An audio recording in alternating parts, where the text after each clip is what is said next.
E ao vivo para todo o Brasil. Vamos aguardar aqui o Instagram fazer aquela chamada onde ele vai convidando os amigos aqui a participar da live. Enquanto eu vou ajeitando aqui. Vamos lá, acho que não vai dar certo. Vou tentar. Eita. Ao vivo é assim mesmo, acontece. A jornada bíblica. Olá, Zilma, Esther, boa noite. Legal você estar aqui. Vocês estão me escutando bem? Estão me ouvindo bem? Vou botar uma música aqui para ver se vocês estão ouvindo mesmo. Música tema de hoje, hein? Sempre tem uma música tema das nossas jornadas bíblicas. Hoje é segundo livro de Samuel.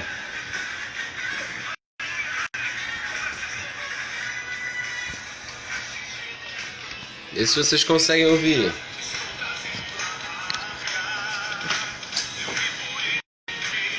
Boa noite.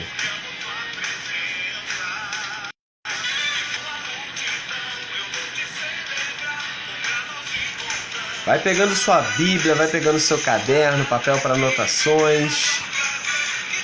E se você puder convidar pessoas, vamos convidar. Eu também aprendi que eu posso fazer aqui. Eu vou aqui no aviãozinho.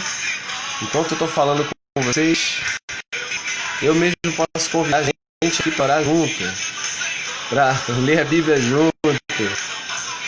Ó, vou enviar o convite aqui, hein?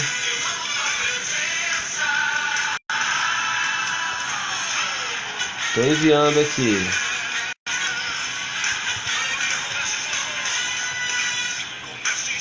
Pessoal que é meu fiel seguidor aqui.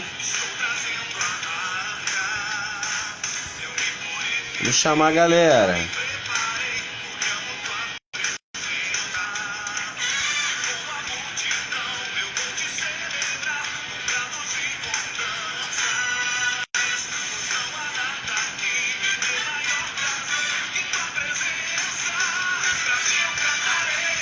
Pronto, enviei meus convites aqui. A galera vai chegar.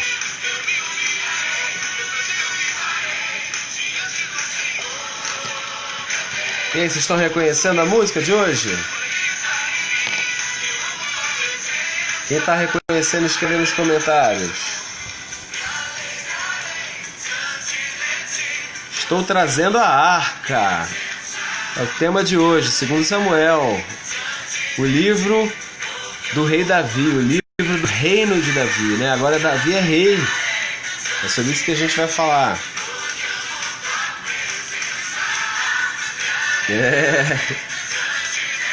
Ele vai trazer a arca de Deus para Jerusalém. Esse é o tema central aí do livro, os feitos do reinado de Davi.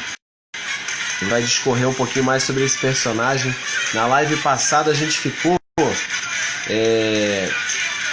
teve 2 vídeos para poder falar da história de Samuel, a transição para Saul e a transição para Davi. A gente levou um tempão, né? 1h50 de ministração na sexta-feira passada, só em 1 Samuel. Essa semana a gente vai entrar no segundo livro de Samuel. Boa noite, mãe! Tá tudo ótimo aqui em casa. A gente está aqui trazendo a arca com alegria. A gente na semana passada gastou 2 lives para falar de 1 Samuel. Hoje eu quero conseguir falar tudo em uma live só. Segundo livro de Samuel. Vamos nessa? Tô aguardando a galera chegar. A galera tá devagar. Vocês que já chegaram, tentem enviar convite aí para mais gente saber que a gente está online. Eu já enviei os meus aqui, ó. Não sei se a galera não tá online. Não sei o que houve. Boa noite, Paulo César. Bem-vindo. Então eu vou dar início, galera. Não vou esperar mais muito não, pra gente não perder tempo da live aqui, né? Isso aí. Então vamos dar início. Para melhorar o som, vou colocar o meu fone aqui e a gente vai conversando, interagindo. Vocês podem fazer os comentários aí, perguntando, e a gente vai compartilhando sobre o segundo livro de Samuel. Deixa eu ajeitar essa câmera direito. Pessoal, a gente está vivendo aqui um tempo um pouco diferenciado, né, de isolamento, porque... Eita, tem que ficar com ele na mão. Porque parece que em alguns lugares, né, mais pessoas têm sido infectadas pelo coronavírus, né? Eu mesmo estou cumprindo uma quarentena preventiva, não tive confirmação de Covid, porém eu fiquei sem paladar e sem olfato aí por uns 3 dias. Agora, hoje que começou a voltar, a boa notícia, né? Que eu me tratei, me cuidei aqui em casa e comecei a sentir melhora e voltar a sentir o paladar e o olfato hoje na hora do almoço, propriamente dizendo. Eu voltei a sentir cheiro de perfume, fiquei uns 3, 4 dias sem sentir nada. Então, graças a Deus, estou melhor. Eu só tive sintomas leves, né? Tosse seca, garganta seca. Minha esposa também sentiu um pouquinho disso, mas também já está bem. A gente está acompanhando, né? Ontem eu fui ao médico, porque a recomendação era ir nos primeiros sintomas, né? Então eu fui e está tudo bem com a minha saturação de oxigênio, com o meu pulmão. Então, mas eu fui também porque muitos casos, né? Muitos casos em pessoas próximas têm acontecido. Então minha recomendação é para você, dobre os cuidados, porque eu acho que de alguma forma a gente foi afrouxando um pouco, né? Eu falo por mim, mas eu acho que muita gente acabou voltando à rotina quase que 100% normal. E ainda não dá pra gente assim, ser descuidado, sabe? Não dá pra gente descuidar da nossa saúde nesse momento. A gente tem muito para viver, muita coisa para fazer com o reino de Deus, então a gente não pode bobear, não é verdade? Se cuidem. Bem, eu vou começar reforçando aquilo que eu sempre falo nas lives. Todo o material que eu estou fazendo nessas lives, eles estão sendo postados no YouTube. Com algum atraso, mas está lá. Até a live de Josué está no YouTube. As 6 primeiras já estão no YouTube. E todas as demais, elas estão no IGTV aqui do Instagram. Muita gente não consegue assistir agora, enquanto eu faço ao vivo na sexta-feira, 9 horas, mas também consegue assistir depois. É só entrar lá no IGTV. Você está aqui na página das escolas, vai lá nos vídeos e procura as publicações anteriores e você vai poder ter acesso a essa que tem sido a nossa escola bíblica, não é verdade? Nesses tempos aí de pandemia, essa já é a 10ª live, 10ª semana de live, né? Dos 10 livros da Bíblia aí que a gente está estudando. Já passamos pelo Pentateuco, aquela sessão de livros do Pentateuco, agora a gente está na sessão dos livros históricos, no segundo livro de Samuel, que a gente entende que foi escrito por Samuel e outros profetas do seu tempo. Tá? Gade, Natã, esses são os possíveis autores. Então vamos liberar então o conteúdo. Vocês sabem que eu não gosto só de dar informação bíblica, né? Eu não sou aquele professor que gosta só de dar curiosidades, informações. Eu gosto de buscar a revelação de Deus. O que Deus quis revelar naquele livro, quais são as palavras-chave para a gente entender aquele livro. Não é só falar a história do livro para você. A história tu vai lá no livro e lê, né?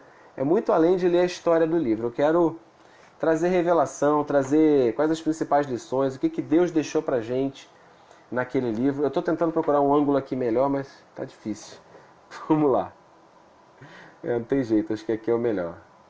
Ai, vamos lá. Amém. Então vamos. Segundo Samuel, pega a sua Bíblia, pega o seu caderninho, vamos anotar as coisas que eu considero mais importantes. Esse livro, o assunto do livro é o reinado de Davi. Agora, Davi é rei, tá?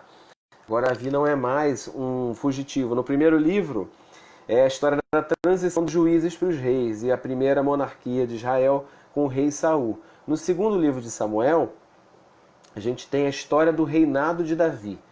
E se no livro de 1 Samuel a gente tem um herói, que é Davi, e um vilão, né, um antagonista dessa narrativa é o rei Saul, que é o que persegue Davi o tempo todo, se no primeiro livro a gente tem um herói e um vilão, nesse segundo livro essas coisas parecem se misturar, porque o inimigo agora é outro, né? O inimigo de Davi no segundo livro é a sua própria família, são os seus problemas familiares, são os problemas que ele vai encontrar no reino, né? E os problemas que ele vai encontrar no reino não são os filisteus, não são as nações inimigas. Os maiores problemas que Davi vai enfrentar agora não é o gigante Golias. O maior problema que ele vai enfrentar agora é dentro da sua própria casa. Então, que essa live sirva de alerta também para você, no que diz respeito a cuidar da sua casa. Você pode ter um ministério abençoado, ser um líder poderoso como foi Davi, mas você não pode descuidar da sua casa. E a gente vai ver ali que Davi tem problemas sérios, né, como paternidade. Né? Ele tem alguns problemas ali na administração dos seus filhos. Então nós vamos falar sobre isso. Davi, nesse primeiro momento, no primeiro capítulo de 2 Samuel, a narrativa começa com a morte de Saul. Saul se suicida, como a gente sabe. Um amalequita vai dar a notícia, só que ele mente, né, dizendo que ele que tinha executado Saul, o que é diferente do final de 1 Samuel.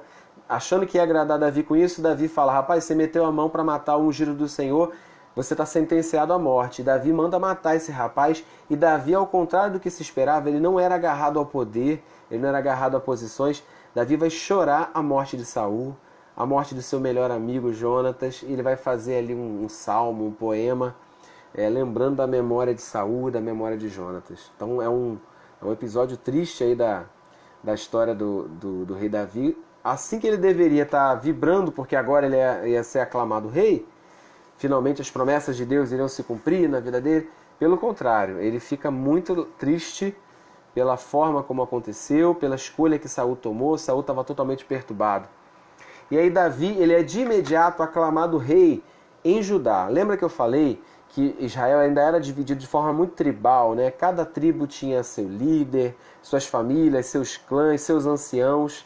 E ali na região de Belém, onde Davi era nascido, ele era de Judá. Então a tribo de Judá, a maior e mais numerosa tribo de Israel, já de cara reconheceu, rompeu com a família de Saul, né? E já de cara aclamou Davi rei na cidade de Hebrom. Essa cidade existe até hoje com esse nome, Hebrom. Então Davi, ele é proclamado rei primeiro, rei de Judá. Tá? Ele ainda não é rei sobre todo o território. Ele foi rei durante 7 anos. E essa passagem me ensina também que Deus tem processos na nossa vida que às vezes são demorados. Ele tinha uma promessa de Deus, ele foi perseguido por Saul durante anos, e quando Saul finalmente morre Jonatas, que era o seu sucessor ao trono. Ainda assim, o povo de Israel fica com a dinastia de Saul. Tem um general chamado Abner, que comanda os exércitos de Israel, e ele vai apoiar o filho mais novo de Saul que sobreviveu, Isbosete. Não confunda com Mefibosete, tá? Isbosete é coroado rei em Israel, enquanto Davi é coroado rei em Hebrom. E assim começa o livro, com uma nação dividida aí, mostrando já que Israel era muito dividido, de forma tribal, né? A gente tem ali as tribos que são leais ao trono de Saul, inclusive os benjamitas, né? Não vamos esquecer que Saul era de Benjamim. Essa boina aqui tá estranha, acho que agora vai ficar melhor. Então, tem algumas tribos que eram fiéis ao trono de Saul e vão apoiar Isbosete como herdeiro aí da dinastia de Saul. E já a tribo de Judá vai proclamar Davi definitivamente rei em Hebrom. Chega um determinado momento que Isbosete se mostra um rei muito fraco, um rei que tinha medo do general Abner, né? E eles têm um certo rompimento, né? Por causa ali das concubinas do rei Saul, quem tinha direito sobre essas amantes era Isbosete, que agora era o rei. Ele vê que Abner está se apossando das concubinas, e consequentemente, se ele está se apossando das concubinas, Abner está querendo usurpar o trono, né? É assim que Isbosete percebe, repreende Abner, e aí o que Abner vai fazer? Ele vai conspirar contra Isbosete, ele vai procurar Davi. E ele fala que está disposto a fazer um acordo de paz com Davi. Davi queria as coisas, ele queria cumprir o chamado de Deus para a vida dele por uma via pacífica, né? Ele não queria usurpar o trono, ele não queria fazer de forma errada esse processo. Então, ele faz um acordo de paz com Abner, só que quando Abner está indo embora, Joabe mente dizendo que Davi está mandando chamar de novo, e o próprio Joabe, comandante do exército de Davi, vai lá e mata Abner. A gente sabe que no primeiro livro teve uma situação onde Abner matou um irmão de Joabe, né? E Joabe ficou com isso entalado e procurou vingança. Joabe é esse tipo de pessoa que age independente da liderança, que gosta de fazer coisas ocultas, sem comunicar ao líder, né?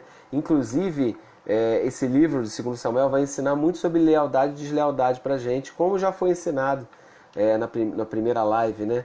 Esse livro vai mostrar mais um pouquinho de estágios da deslealdade. Eu recomendo para vocês a leitura do livro Lealdade e Deslealdade. E no livro Lealdade e Deslealdade ele vai apontar Joabe como um desleal, que gosta de fazer coisas secretas, que tem problema em comunicar, né? Você não deve ter problemas em comunicar para sua liderança os projetos e as coisas que você quer fazer. Então Joabe conspira ali, mata Abner, Davi fica muito chateado com aquilo. Davi faz questão de dizer que ele não teve participação naquela morte. Depois desse fato, o rei de Israel, Isbosete, fica ainda mais frágil, e aí alguns guardas conspiram e matam o rei na cama e vão levar a cabeça de Isbosete para Davi para ver se Davi fica feliz com a notícia. Davi manda matar esses homens porque eles foram desleais e traiçoeiros. Gente desleal não deve ser premiada na sua equipe, não deve ser integrada na sua equipe. Se alguém chega para você falando mal do outro líder, da outra igreja, de onde veio, você tem que receber com desconfiança. Porque se foi capaz de fazer isso no lugar onde teve, com quem esteve, vai ser também desleal contigo, né? Quem garante que vai ser fiel a você? Então Davi ele não passa a mão por cima não, ele manda executar essas pessoas que mataram o rei, o descendente de Saul, mataram na cama enquanto ele dormia, né? Então, diante desse fato, Israel fica sem rei e os anciãos de Israel decidem então entregar a coroa e proclamar Davi rei de uma vez por todas sobre todo Israel, como era a promessa de Deus. E Davi foi rei ao todo por 40 anos, tá? Então ele foi 7 anos rei em Judá, na cidade de Hebrom, e finalmente ele vai transferir a capital do seu reino para Jerusalém. Então tem muito significado, porque ele vai unificar as 12 tribos pela primeira vez com a capital em Jerusalém. É o momento mais poderoso da monarquia em Israel, tá? Se a gente for estudar a história de Israel dividida em patriarcas, como eu tenho falado aqui, juízes e reis, esse é o momento mais sublime do período dos reis. Por quê? Eu disse nas aulas passadas que toda vez que Deus fosse falar sobre um tipo de líder, no Antigo e no Novo Testamento, ele ia falar assim: eu vou levantar um pastor, eu vou levantar aquele que vai pastorear vocês, eu vou levantar alguém que vai cuidar das ovelhas dispersas de Israel. Porque a referência era tão forte de um rei que foi muito bom como rei e ele era pastor, que se tornou um exemplo de líder no Velho e no Novo Testamento, a ponto de um ofício ministerial da igreja hoje ser chamado de pastor. Por quê? Davi era pastor de ovelha e ele se tornou um símbolo de que um pastor pode ser um líder que é capaz de dar a sua vida, de matar o leão e o urso em defesa das ovelhas. Então Davi se torna um símbolo de liderança diante de Deus e ele vai ser o rei mais próspero, que venceu mais batalhas, que derrotou inimigos e que fez a paz através da guerra. Diferente de Salomão, que é o próximo rei, que vai fazer a paz através de acordos, né? Acordos que depois custaram, a gente vai ver depois lá a continuidade da história no livro de Reis, custaram a aliança de Salomão com Deus, né? Mas Davi não, Davi ele não fugiu da guerra, ele até consultava o Senhor: devo atacar?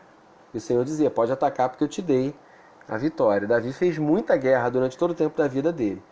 Então foi rei durante 7 anos em Judá, 33 anos em Israel. Eu gosto de dar algumas informações para que quando você lê o texto bíblico você não fique perdido. Com certeza você já ouviu falar em cidade de Davi, cidade de Sião, fortaleza de Sião. Deixa eu explicar isso aqui para você. Os jebuseus eram um povo que desde o tempo de Josué habitava Jerusalém. Jerusalém era chamada naquele tempo de Jebus, tá? A terra dos jebuseus. Então, desde o tempo de Josué, o povo de Israel não tinha tomado completamente a terra de Jerusalém. A cidade de Jerusalém ainda era habitada, ainda naquele tempo, depois de Juízes, ainda tinha jebuseus ali que não foram expulsos. Então eles tinham ali uma fortaleza no Monte Sião. na cidade de Sião. Davi vai estabelecer a capital dele, o trono dele em Jerusalém, mas para ele estabelecer o trono dele em Jerusalém, ele precisa fazer guerra e expulsar os jebuseus. E é ele que toma Jerusalém completamente, tá? Lembrando que Hebron foi tomada por Caleb, lá na época ainda de Josué. Então Hebron foi a primeira capital do reino onde Davi estava. Depois Davi vai construir a sua fortaleza, que ele vai chamar Cidade de Davi, Fortaleza de Sião. Ele vai construir ali, sobre o Monte Sião, ali onde era o território dos jebuseus, tá? Segundo Samuel capítulo 7, verso 8, eu vou ler. É bom que você acompanhe na sua Bíblia ou que você anote. O profeta vai se dirigir a Davi e vai entregar as palavras, as promessas de Deus, né, para a descendência de Davi. Olha o que o profeta fala. Agora, pois, diga ao meu servo Davi, assim diz o Senhor dos Exércitos, eu o tirei das pastagens, onde você cuidava dos rebanhos, para ser o soberano do meu povo Israel. A gente sempre fala de pessoas que saíram de um lugar pobre, de um lugar humilde, e chegaram a uma posição de conquista, né? A gente acha admirável essas histórias, mas é impressionante como muitas vezes as pessoas se esquecem de onde foram tiradas. E o tempo todo o Senhor faz essa recordação a Davi, olha, não se esqueça de onde você foi tirado. Você era um pastorzinho de ovelha, você cuidava das ovelhas malhadas lá do seu pai. Então, e esse rei, ele é justamente, a gente vai falar muito dessa personalidade de Davi, né, com erros e acertos. Esse rei, ele é justamente uma pessoa segundo o coração de Deus, porque ele foi humilde o suficiente para não se esquecer de onde Deus o tirou. Você também, meu querido, que a gente não se esqueça de onde foi que Deus nos tirou. Quem seria eu se não fosse o Senhor? Que pessoa seria eu? Né? Eu no mundo sem Jesus, o que eu seria? Então, Deus não está jogando no rosto, não está jogando na cara o que Ele fez pela gente, mas Ele está dizendo, olha, por favor, não seja outra pessoa. Não deixa o cargo te transformar, não deixa a posição te transformar. E você vai ver que Davi, ele peca sim, ele erra sim, mas ele nunca esqueceu que ele era o pastor de ovelha, que foi tirado de trás das malhadas. Ele era o filho rejeitado de seu pai, que nem seus irmãos se lembravam. Ele não foi chamado para um almoço quando o profeta foi almoçar na casa dele. Então ele era o esquecido, ele era o preterido. Então ele falou, bem, eu vou chegar numa posição, eu vou saber que foi o Senhor que me colocou naquela posição, e eu nunca vou me esquecer que se não fosse o Senhor, eu ainda seria um pastor das ovelhas malhadas lá da casa do meu pai. E nem por isso seria indigno, porque a questão não é se a gente está numa posição de evidência ou não. A questão é que eu seja conhecido por Deus. Foi algo que Deus ministrou para mim nessa quarentena, tá? Não importa se os meus livros vão ser lidos por 500 pessoas ou por 50 milhões de pessoas.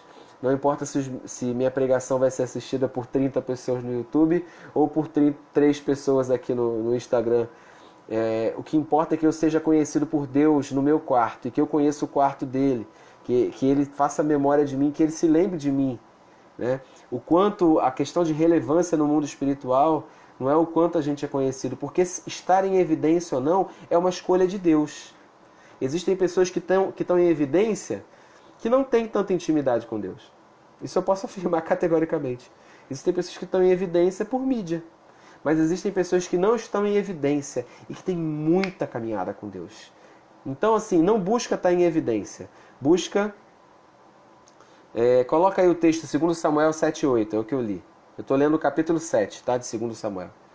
Então, busca estar em evidência no céu, em evidência com Deus, em evidência no coração de Deus. Se Ele vai te colocar em evidência com o seu ministério, com o seu talento... Aí depende dele. Se for para um propósito dele, ele vai colocar. Senão, ele vai te manter no secreto. E não importa. Isso não importa. Amém? A gente precisa olhar para Davi nesses atributos. Um cara que não é agarrado ao trono. Um cara que ele é o pastor de ovelha. Ele não é outra coisa. Entendeu? Sem o Senhor, eu sou um pastor de ovelha. E o profeta manda ele se lembrar disso. Olha, assim diz o Senhor, eu o tirei, segundo Samuel 7,8. Eu o tirei de trás das pastagens, onde você cuidava dos rebanhos, para ser o soberano. Eu só te dei uma outra função. O soberano do povo de Israel. Versículo 12, de 2 Samuel 7. Quando a sua vida chegar ao fim, e você descansar com seus antepassados, escolherei um dos seus filhos para sucedê-lo. E aí Deus começa a fazer promessas, isso é lindo, para a sua descendência. É lindo quando Deus faz promessas para Mariana.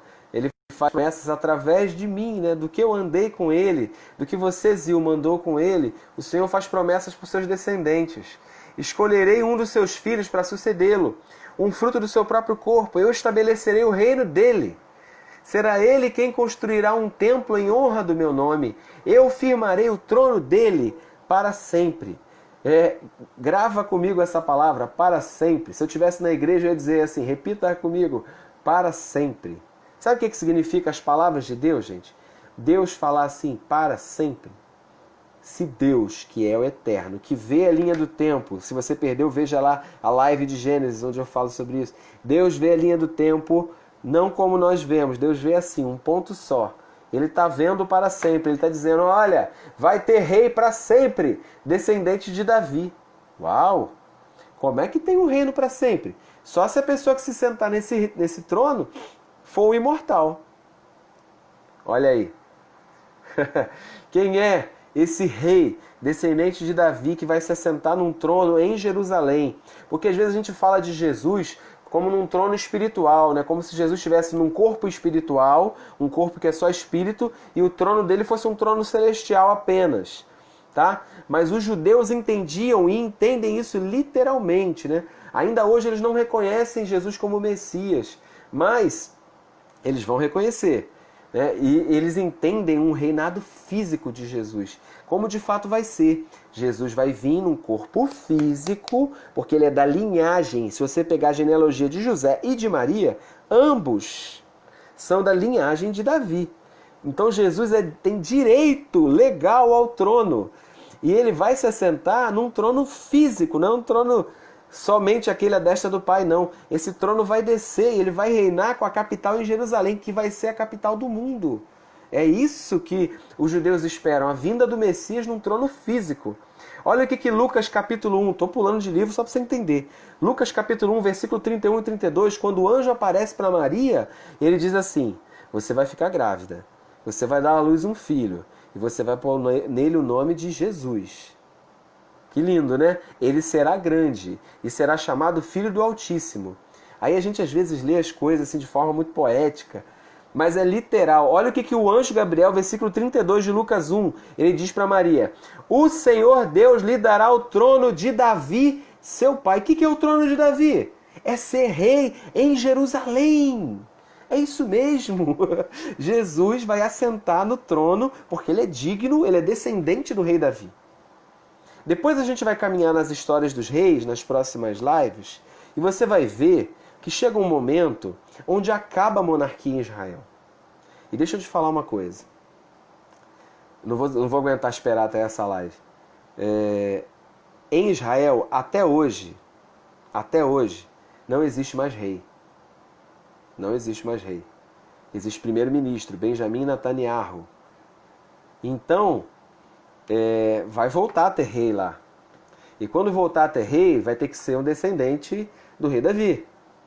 Então, o próximo rei de Israel, que vai reinar para todas as nações, é Jesus. É ele que vai se assentar nesse trono, é ele que vai governar de Jerusalém. É por isso que tem tanta briga por Jerusalém. Vocês vão entender um pouquinho mais disso. Por que tem tanta briga por Jerusalém? Porque não é só o território de Israel. A briga é pela cidade, né? Então, quando aquela cidade, quando aquela região ali do templo estiver devolvida para os judeus, ali é um sinal para a gente ficar atento que o rei está voltando.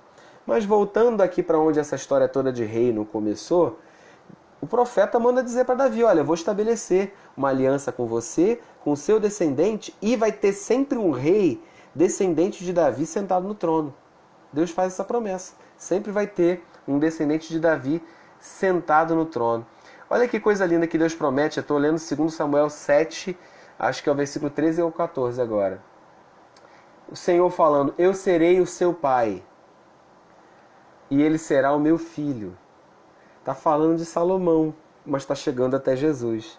Quando ele cometer algum erro, e aqui se referindo a Salomão e aos reis da linhagem de Davi que vão cometer erros porque são humanos, eu o punirei com o castigo dos homens, com açoites aplicados por homens, mas nunca retirarei dele o meu amor. Eu quero dirigir essa live também para toda pessoa que me assiste que viveu a experiência do pecado.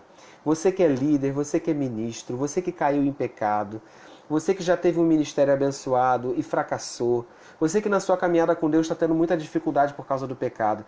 Não tem como fazer uma live de 2 Samuel e não falar do pecado de Davi e falar dos pecados dos reis que vão vir depois dele. Deixa eu dizer uma coisa para você. Há algo de muito errado nos nossos ensinos sobre os heróis da Bíblia, quando nós ensinamos para as crianças, Davi foi um herói, Salomão foi um herói.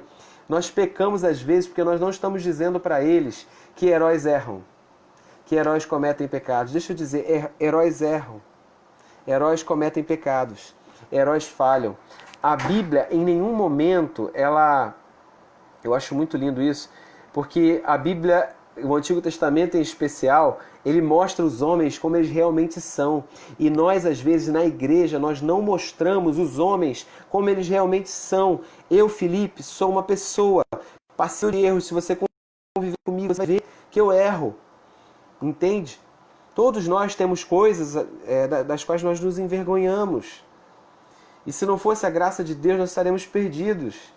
Todos nós. Então, eu acho que a gente precisa ler a Bíblia com os óculos certos, porque a Bíblia ela não acoberta a história como ela é. Deus continua amando a sinceridade do nosso coração, porque é diferente de Saul, né? Saul erra, pede perdão, fala aí, Deus foi mal, depois ele vai lá 2 capítulos depois e faz tudo errado de novo. E aí Deus tira o trono de Saul. Mas Davi, ele erra, para mim, coisas mais graves que Saul. Só que havia uma sinceridade e uma honestidade que para mim é a chave.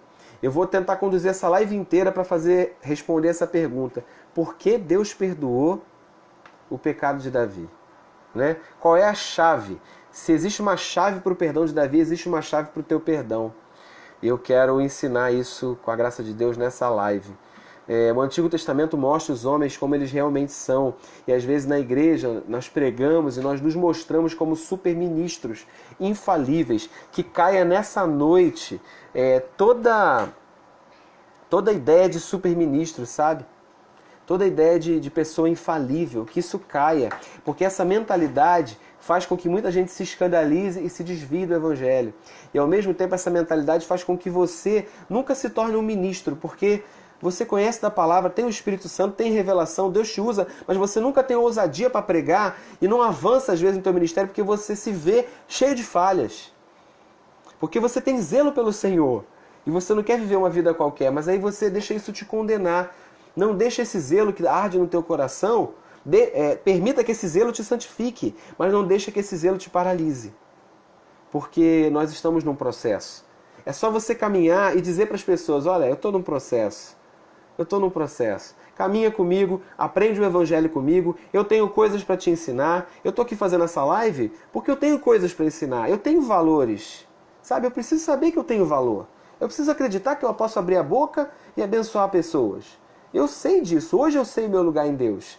Você, Zilma, Wendel, vocês podem abrir a boca e abençoar um monte de gente.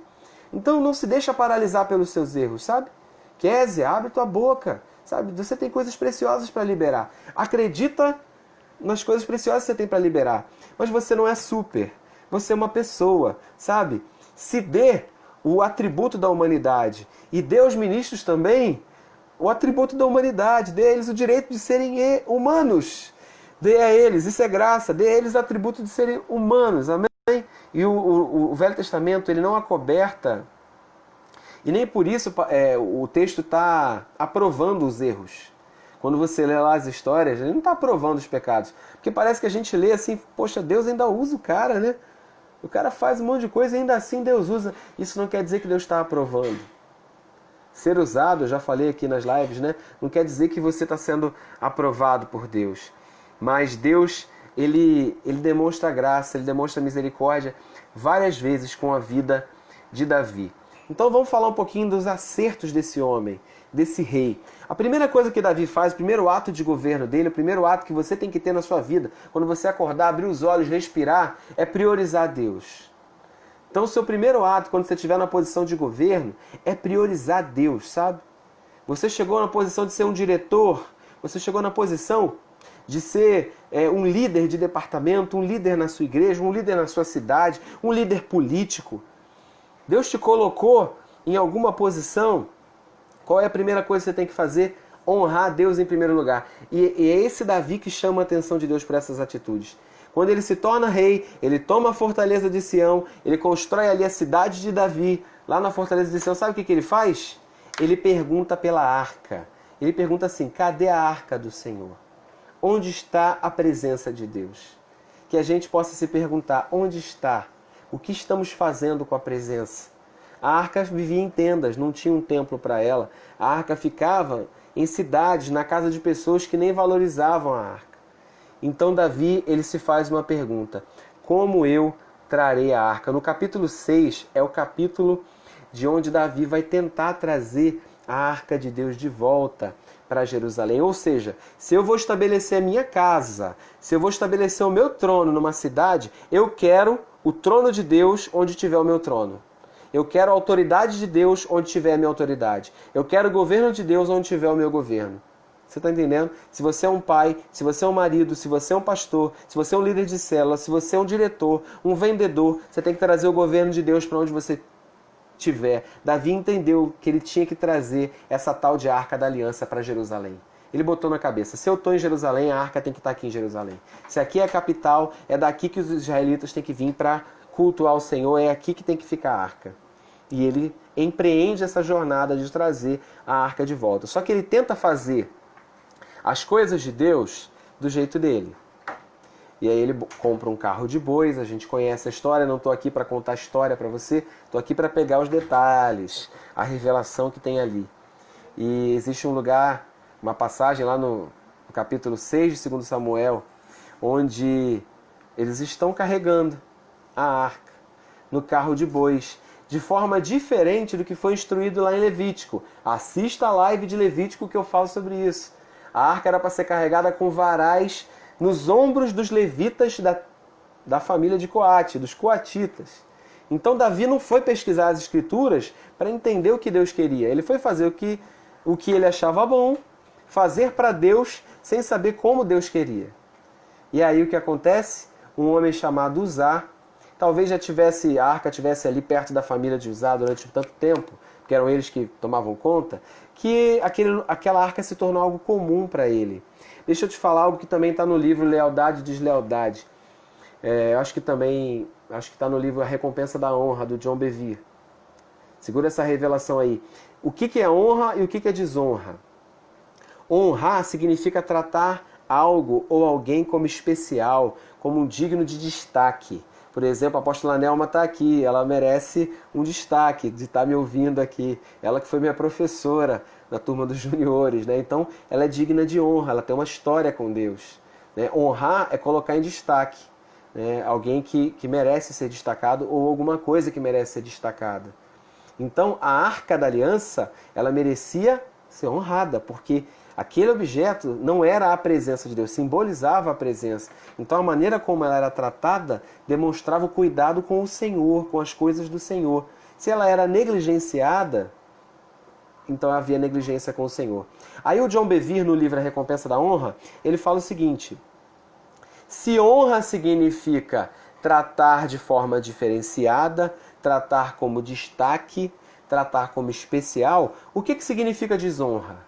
A gente geralmente pensa assim, desonrar é vaiar, é ofender, é xingar um palavrão, isso é desonrar. Né? Os pais até falam, o filho desonrou o pai e a mãe, filho que desonra o pai e a mãe é aquele que agride o pai e a mãe. Desonrar é isso. Aí o John Bevere vai dizer, não, desonrar não é isso não. Isso aí é ofensa. Isso aí, olha aqui a apóstola Nelma dizendo, honrar é se curvar para receber da graça a mensagem que alguém que ama a Deus carrega. Então é isso aí, honrar é receber, é se curvar, é reconhecer o que há de especial no outro. Aí o John Bevere vai dizer o seguinte, se honrar é isso, é tratar como especial, desonrar não é ofender. Desonrar, segura essa aí, segura essa revelação. Desonrar é tratar como comum. Que isso, Felipe? Desonrar não é falar mal, não? Não. Desonrar é simplesmente tratar como qualquer coisa. Tratar como comum. Tratar como comum aquilo que merecia ser especial. Tratar como comum aquilo que merecia um destaque. Tratar como comum aquele ou aquela que merecia ser lembrado. Por exemplo, a Bíblia fala para honrar os seus pais. Então eles não podem ser tratados como qualquer pessoa, como seus colegas. Eles são seus pais. A Bíblia também fala em Hebreus 13:4 para honrar o casamento, honrar a cama do casal. Então não é para tratar como comum, não é qualquer cama, não é de qualquer jeito. Entende? As relações íntimas do casal. Não é para tratar com honra, com destaque especial, com um zelo especial. Se você tratar como comum, é só mais uma relação. É só mais uma união. Não, é o casamento. Digno de honra, digno de ser venerado, de ser colocado como especial. É o casamento, mais do que todas as coisas. E a Bíblia fala para honrar o presidente, para honrar a autoridade, para honrar, tratar como destaque, tratar como especial. E aqui é o capítulo 6 que eu estou, deixa eu avançar. Uzá morreu. Uzá, a Kézia está mencionando aqui a conferência onde eu falei sobre honra e desonra. Conferência de Ministros de 2017. Eu dei essa palavra sobre honra e desonra. A Kézia puxou a memória. Já vi que Kézia ela tem esse dom da memória, que nem eu lembro pregações inteiras de décadas passadas na cabeça, exatamente. Então vamos lá, deixa eu falar sobre a honra aqui, a desonra, né, que Uzá cometeu em relação à arca. O texto bíblico fala que Uzá cometeu uma irreverência. E Uzá caiu fulminado, virou churrasco. Porque lá na eira de Nacon, os bois tropeçaram e a arca ia cair no chão. A gente fica com pena, né? Parece que Uzá tentou segurar ali. Ai meu Deus, ele tentou ajudar. Mas ali parece que foi o basta de Deus, sabe, gente? Estava tudo sendo feito errado. A arca estava sendo trazida em carro de boi, ele não falou que era para trazer em carro de boi. Uzá hospedou a arca nas tendas ali da família dele. Provavelmente não tinha uma honra, uma veneração ali pelo Senhor, pelas coisas do Senhor. E olha o destaque que eu quero trazer aqui. A palavra Uzá significa a força do meu braço. Uzá significa a força do meu braço. É quando a gente tenta fazer as coisas do Senhor do nosso jeito, sabe? Não dando a honra devida. E aí chega a hora que Deus dá um basta. Que na sua vida não chegue essa hora triste como foi para Uzá, mas que na sua vida você tenha o temor a Deus que o rei Davi teve.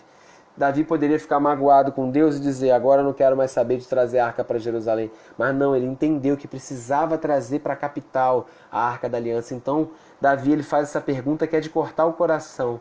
Ele diz assim, como trarei eu a arca?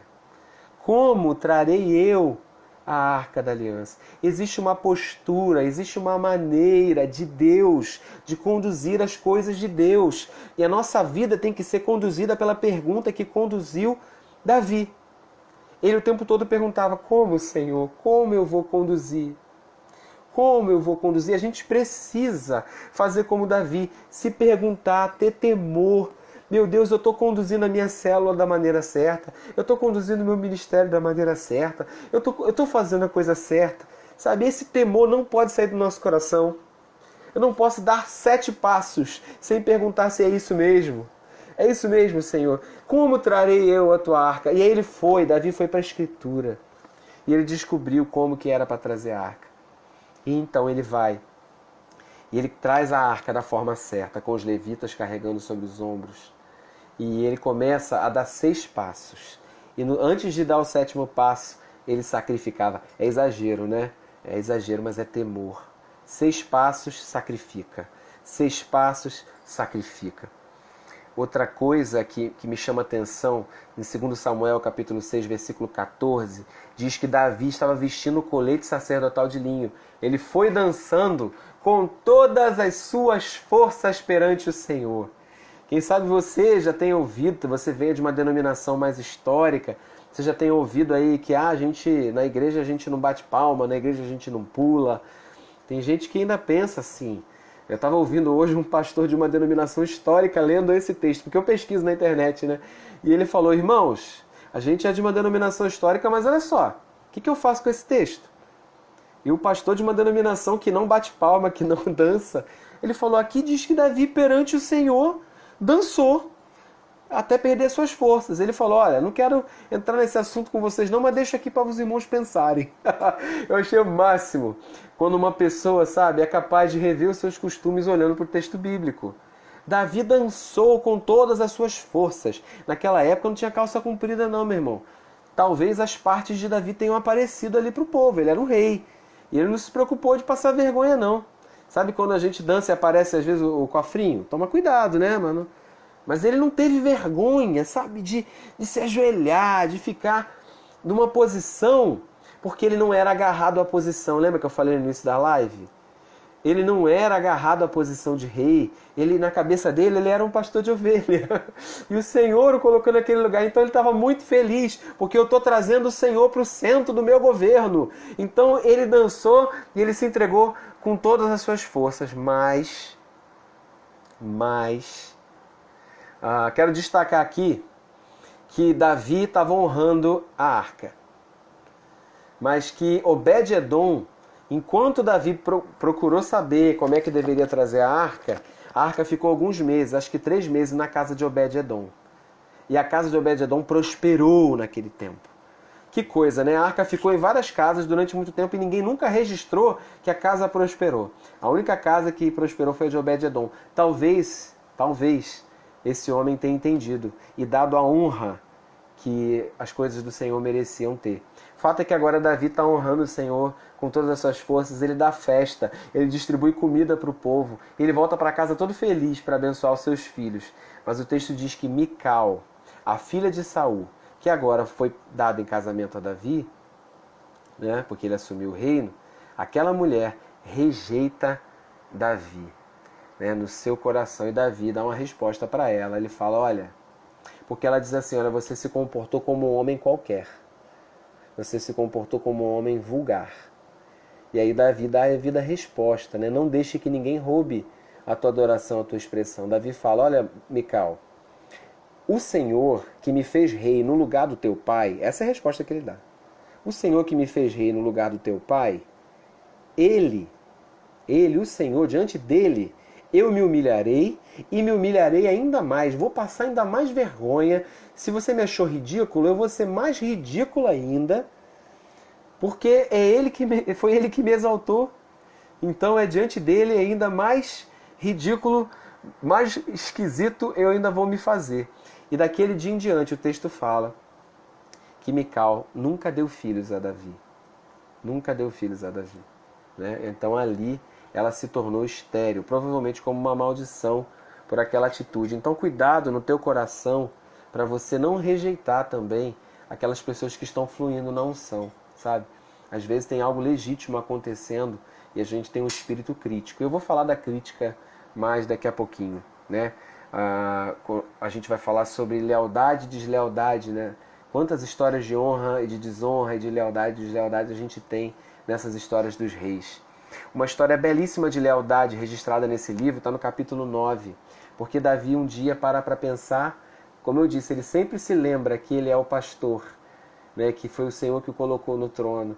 E aí um dia ele para e pensa assim, eu preciso honrar a memória do meu amigo, a memória de Jonatas, a memória da família de Saul. Segundo Samuel, capítulo 9, diz que certa ocasião Davi perguntou, resta ainda alguém da família de Saul a quem eu possa mostrar lealdade por causa da minha amizade com Jonatas? E naquela situação da batalha de Saul e Jonatas, que eles morrem, a família de Saul foge e a escrava que levava o filho de Jonatas deixa com que o menino se acidente e ele fica aleijado. Ele vira um menino coxo na vida adulta. Você pode imaginar quantos traumas, né? Uma pessoa que tem uma deficiência física, ainda mais num tempo sem cadeira de rodas, sem a tecnologia que a gente tem hoje. Talvez na medicina de hoje esse homem pudesse ter seus movimentos devolvidos por uma fisioterapia, mas naquele tempo não. Então ele foi se atrofiando. O nome desse menino é Mefibosete, né? Mefibosete é filho de Jonatas. E ele se vê como um cachorro morto. É assim que ele se enxerga. Quando Davi manda chamar, talvez Mefibosete ficasse com medo, porque afinal de contas ele é o último homem da linhagem de Saul. Então os reis normalmente executavam quem fosse filho, descendente do outro rei. Porque Mefibosete podia reivindicar o trono, podia fazer uma conspiração lá na tribo de Benjamim, que era a tribo de Saul, mas Davi manda chamar e quer, pelo contrário, não quer matar, quer mostrar lealdade. Verso 7, não tenha medo, disse Davi. 2 Samuel 9, versículo 7. É certo que eu tratarei com bondade por causa da minha amizade com Jonatas, seu pai. Vou devolver-lhe todas as terras que pertenciam ao seu avô. Ele ainda fica rico de uma hora para outra. E você comerá sempre na mesa do rei. Você comerá sempre na minha mesa. Deus não deseja que você esteja escondido por causa das suas deficiências, por causa das marcas que a história, que a vida te fez, sabe? Eu vejo a graça de Deus o tempo todo nesse livro, de 2 Samuel. O rei deseja te chamar para sentar na mesa com ele, sabe? E ainda que debaixo daquela mesa ali, escondido, as pernas dele ainda fossem coxas, porque o texto diz isso, né? Que daquele dia em diante, Mefibosete passou a comer na mesa do rei, porque ele era nobre, ele era da nobreza. Eu quero te lembrar que você é nobre, você tem uma linhagem, você é nobre. Eu estou repetindo isso porque Deus quer te curar nessa noite. Você que está me assistindo, chega de esconder os seus defeitos, chega de esconder suas deficiências, chega de viver num lugar escondido. Você é da nobreza. Deus quer mostrar a bondade dele com você. E é por graça, é somente por graça. Mefibosete não fez nada por Davi, quem fez foi Jonatas. Davi só quer retribuir, quem fez por nós foi Jesus. E o rei só quer nos retribuir. Essa é a manifestação da graça. Então Davi vai lá e tira esse homem que está lá em Lodebar. Ele está escondido numa cidade chamada Lodebar, que quer dizer lugar, sem palavras. Lodebar, sem palavras. Um lugar de silêncio. Ele quer tirar você de Lodebar, quer levar você para a mesa, para jantar com ele. Ainda que as suas pernas continuem coxas. Ninguém vai ver isso, você está na mesa. Eles vão te ver na mesa e você é membro da realeza, você é parte da nobreza. Porém, o coração de Mefibosete ainda não está tratado. Ele fala assim, ele se prostra com o rosto em terra e fala: quem é o teu servo, para que te preocupes com um cão morto como eu? Deixa o Senhor transformar a tua mentalidade. Você não é um cão morto, você é membro da realeza. Amém? Deixa o Senhor. Tem gente que não se deixa ser abençoada, né? Tem gente que não se deixa receber quando Deus quer derramar graça. Deixa o Senhor derramar graça sobre você. Ele é bom, Ele quer fazer na tua vida. Eu às vezes olho para o que Ele fez na minha vida e eu penso: meu Deus, eu não sou merecedor.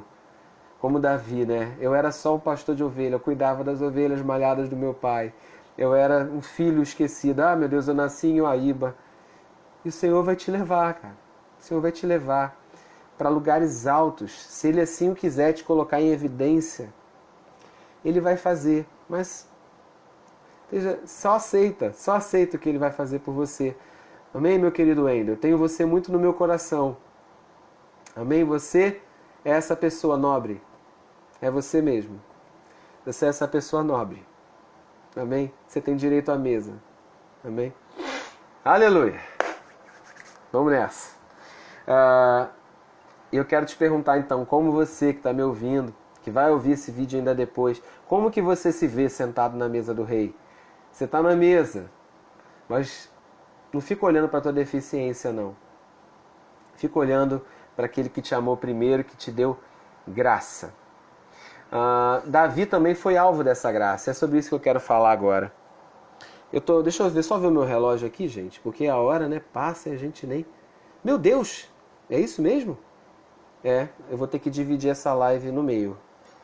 Mas eu prometo, gente, que eu não vou até 11 da noite, não. Eu só vou concluir o pensamento na próxima live, tá? Davi também foi alvo dessa graça. Ele também precisou experimentar a graça de Deus. Deixa eu explicar para vocês o que foi que aconteceu na história do pecado de Davi. Vamos ter parte 2, mas eu prometo que não vai estender muito, não. A história desse pecado de Davi. Primeiro, ele mandou os homens para a guerra. Parece que ali ele já está num processo onde ele já não é mais necessário que ele fique em todas as pelejas. Ele já começa a ir para o palácio, a curtir um pouquinho mais a mordomia do palácio, sabe? Eu sempre digo para as pessoas que a prosperidade é perigosa. A prosperidade é uma bênção, mas a prosperidade pode ser perigosa. As pessoas falam assim: Felipe, estamos em guerra, estamos no campo de batalha. É verdade.